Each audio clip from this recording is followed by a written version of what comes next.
Hello dear student, अपने पास एक question होता है। वो क्वेश्चन ये होता है, find the number of zeros at the end of 127 factorial. देखिए, जो जीरो होता है किसी भी नंबर्स के एंड में, number of zeros at the end of this, तो जीरोज के लिए क्या होगा, वो नंबर अगर 2 इंटू 5 मीन 10 का डिविजिबल हो तो हमें जीरो का पता लग जाएगा।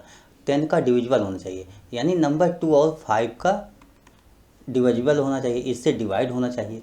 आप फैक्टोरियल के केस में देखो, फैक्टोरियल n में ये p से डिवाइड कैसे लिखा जाता है। इसका फार्मूला होता है E P factorial n, this equal to n upon p this plus n upon p square plus n upon p cube plus so on. और ये आपका GIF होता है, ग्रेटेस्ट इंटीजर फंक्शन होता है।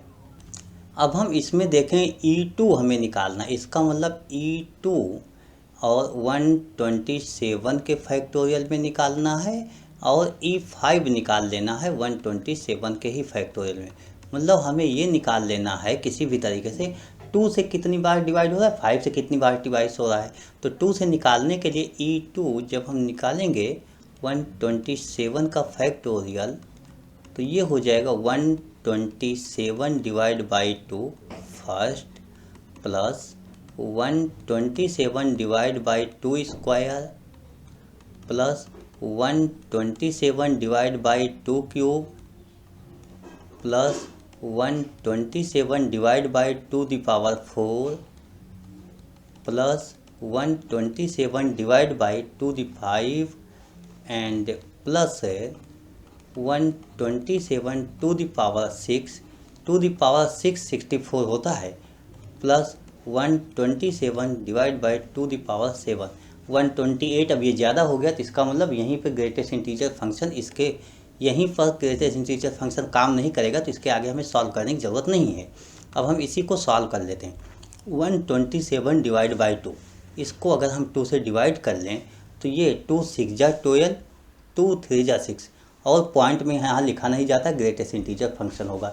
2 स्क्वायर 4 हुआ, 4 3 जा 12 एंड 4 1 जा 4 31 प्लस ये 8 हो जाएगा, 8 से डिवाइड करेंगे 8 1 जा 8 और यहाँ पर 4 हो जाएगा 47, 8 6 जा 48 मीन 5 हो जाएगा आपके पास।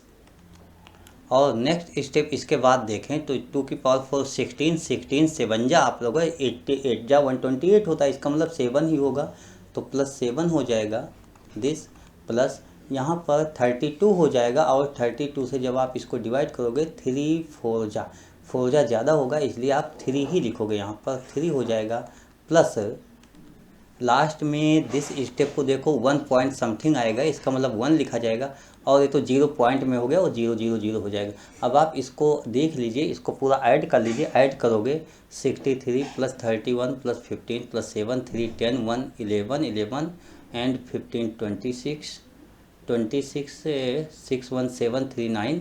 इस तरीके से अगर मैं इसको ऐड किया तो ये हो गया आपके पास 120।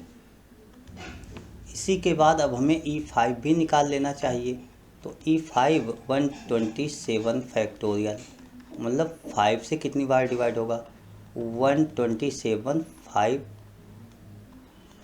प्लस 127 5 स्क्वायर यानी 25, 127 5 क्यूब 125। अच्छा, 125 के बाद हम कुछ भी लिखें तो बहुत कम हो जाएगा, तो उसके बाद हम लिखेंगे नहीं।